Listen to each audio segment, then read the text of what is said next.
देवगांव एक छोटा सा गांव था जहां रात होते ही लोग अपने दरवाजे बंद कर लेते थे। इस गांव में एक बात मशहूर थी।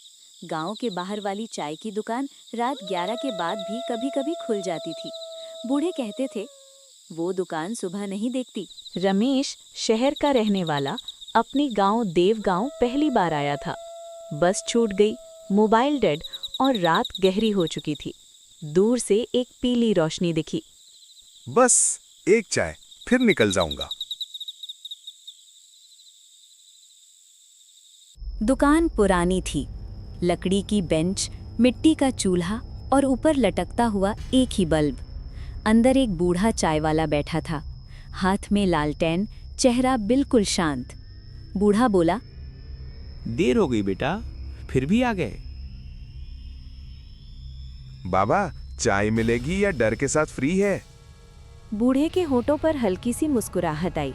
चाय का कप सामने आ गया।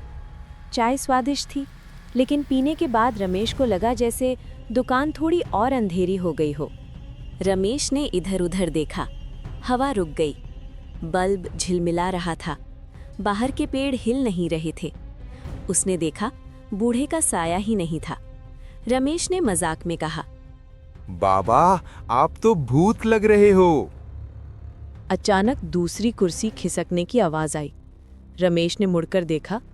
कुर्सी खुद ही हिल रही थी, जैसे कोई बैठा हो। बूढ़ा धीरे से बोला, देवगांव में चाय अकेली नहीं पी जाती। रमेश का गला सूख गया।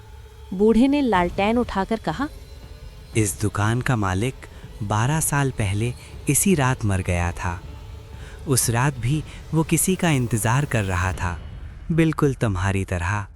रमेश ने अपनी मोबाइल की स्क्रीन देखी। 11:58 बज रहे थे। उसने आंख झपकाई, मोबाइल की स्क्रीन पर फिर देखा। अब भी 11:58 ही बज रहे थे। यहाँ वक्त चाय खत्म होने तक नहीं चलता। रमेश घबरा गया, कप गिराकर भागा। रास्ता लंबा होता गया। गांव खत्म ही नहीं हो रहा था। पीछे से आवाज आई, रमेश, बिल तो देते जाओ। सुबह देवगांव के लोगों ने गांव के बाहर रमेश को बेहोश पाया। उसके हाथ में चाय का कप था, अब भी हल्का गरम। दुकान वहां मौजूद नहीं थी, सिर्फ जमीन पर लिखा था, आखिरी चाय। गांव के बूढ़े ने कहा,